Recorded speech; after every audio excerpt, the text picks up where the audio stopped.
If you're currently looking for a 360 camera, then one of these three cameras from Insta360 is for you and a great choice. The X3, the One RS and the One RS 1-inch 360 edition are arguably the best 360 cameras you can buy right now. But which one is the right one for you personally? That depends on what you want to use the camera for. I've created 8 categories of users: the beginner, the action guy or recreational athlete, the extreme action guy or professional athlete, the family guy, the traveler, the vlogger, the diver and snorkeler, and the professional. For all 8 types of users, I will tell you which is the best choice. At the end, I'll tell you which camera I would personally choose. But before we start, here are the main differences between the 3 cameras. The Insta360 One RS is a modular camera, which means it consists of 3 modules that can be supplemented with additional modules. It has a battery base, a display module and a camera module that is interchangeable. The One RS comes with a 48 megapixel camera module that can shoot conventional 4K non-360 footage at up to 60 frames per second.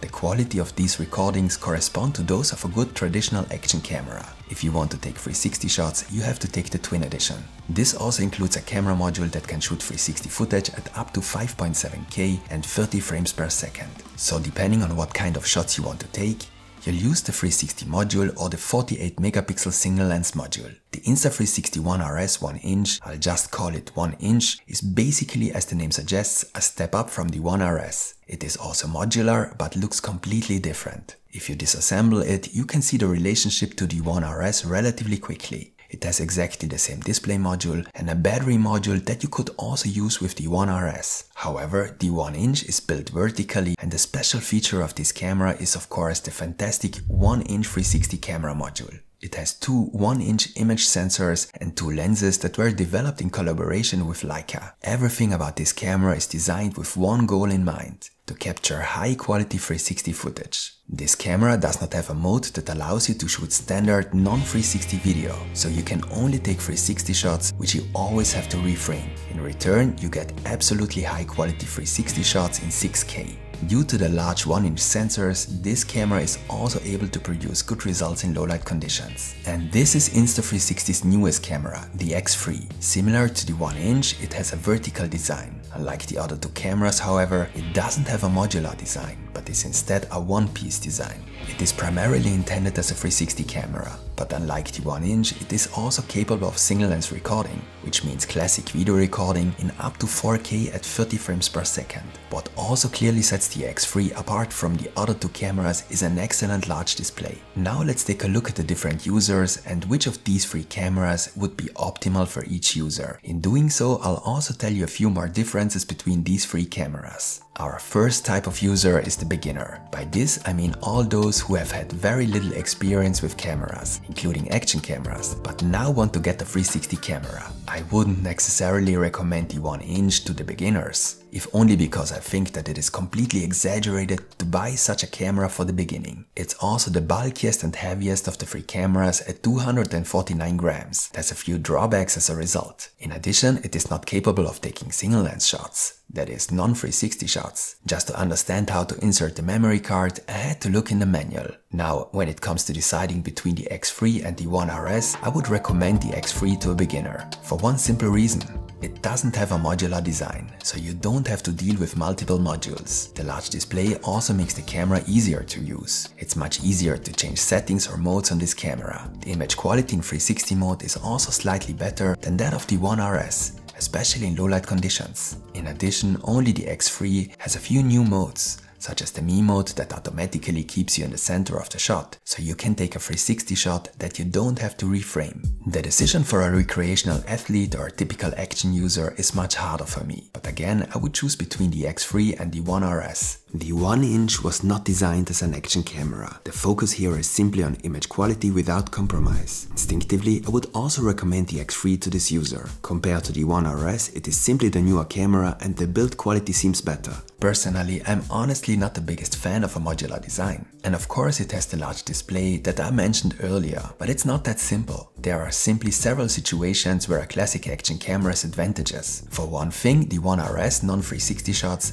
are of clearly better quality than the X3 single lens shots. And that's despite the fact that both cameras shoot in 4K. Still, the difference can be clearly seen, especially when the lighting conditions are not optimal. Also, there may be situations where it is more convenient and therefore advantageous to use a camera with the form factor of a classic action camera. The One RS is not only slightly smaller than the X3, it is also significantly lighter. It is therefore more comfortable to wear on a helmet, and its form factor also makes it easier to attach to a chest mount. For these reasons, here is what I would recommend. If you're primarily looking for a 360 camera, or if you already own a traditional action camera, go for the X3. The recording quality for 360 shots is slightly better, and the form factor of the X3 is better suited for 360 shots. And I also think the X3 just makes more fun as a camera. On the other hand, if you don't have a classic action camera yet and want to shoot standard footage frequently, I would recommend the One RS. And I would too if you're an extreme athlete or someone who wants to shoot in extreme situations. The One RS is simply also better protected by the frame. The X3 is a little less suitable for extreme action due to its form factor, heavier weight, lenses that stick out further, and of course the larger display. The risk of damaging the camera is simply much higher here. And there's another reason why I would rather recommend the One RS in such a case. Slow motion for non-360 shots. The One RS is also capable of shooting high quality slow motion at 60 frames per second in 4K. For this you have to reduce the resolution on the X3 even further, only to 3.6K.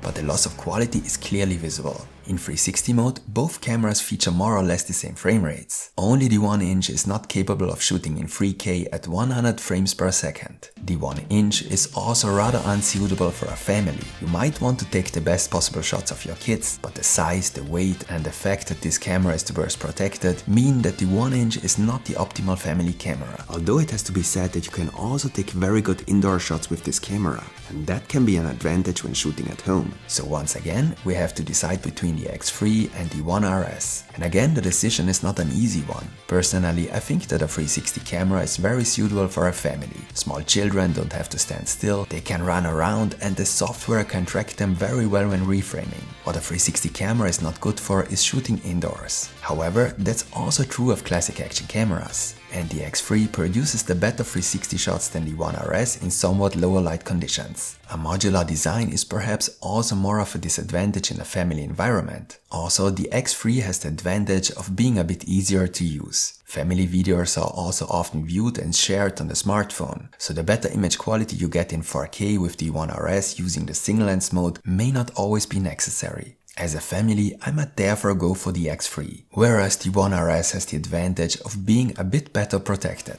All of the above arguments also apply to a travel camera, of course. There are a few additional things to consider here. Maybe you want to take beautiful landscape shots and want to get the best possible 4K quality. Then of course you should go for the One RS. Also, the smaller form factor and lower weight of the One RS and the better protected housing is an advantage when traveling. With a travel camera, you should also consider whether you want to use the camera underwater for snorkeling or diving. And that brings us to the next category. Users who definitely want to use their camera underwater for diving or snorkeling. You may not know it yet, but 360 shots underwater often lead to poor results. Lens stitching underwater simply doesn't work well, so it's of relative benefit that the X3 is waterproof up to 10 meters and the One RS is only waterproof up to 5. The 1" by the way cannot be used underwater at all without accessories. However, the lens stitching issue is supposed to be fixed if you use the X3 or the One RS underwater with a dive case. If you plan to take 360 shots underwater, you should therefore definitely get a dive case. I would always recommend it, especially for the One RS, because the modular design is a weak point in connection with water. In summary, if you want to take 360 shots underwater, you'll have to get a dive case. You will then get slightly better 360 shots with the X3. Without a dive case and for non-360 shots,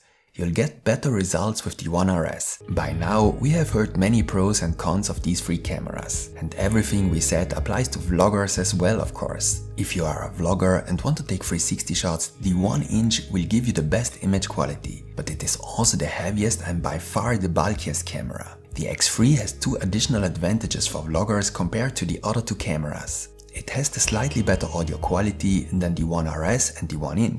Right now the audio comes alternately from the X3 and the One RS, and it's the only one of the three cameras that features the aforementioned Me mode. With this you take a 360 shot, don't have to pay attention to the framing, and the camera will automatically make sure you're in the center of the frame. This saves a lot of time when vlogging. By the way, I would always recommend an external microphone to a vlogger. The question must slowly be asked to whom I would recommend the 1-inch at all. And there is definitely a certain target group, namely all those who basically want and need the best image quality. So users for whom portability and also shock resistance are not so important, but who definitely need the best image quality. And these are mainly professional users. Especially shots indoors and in poor lighting conditions turn out much better with the 1-inch. So if you need great 360 footage for promotional videos, for your website, for indoor shots in a building, or if you are a professional filmmaker, maybe shooting wedding videos for example, and want to integrate these shots with 360 footage, then and maybe only then the Insta360 1-inch is the best choice. Because there is one topic we haven't even touched on yet: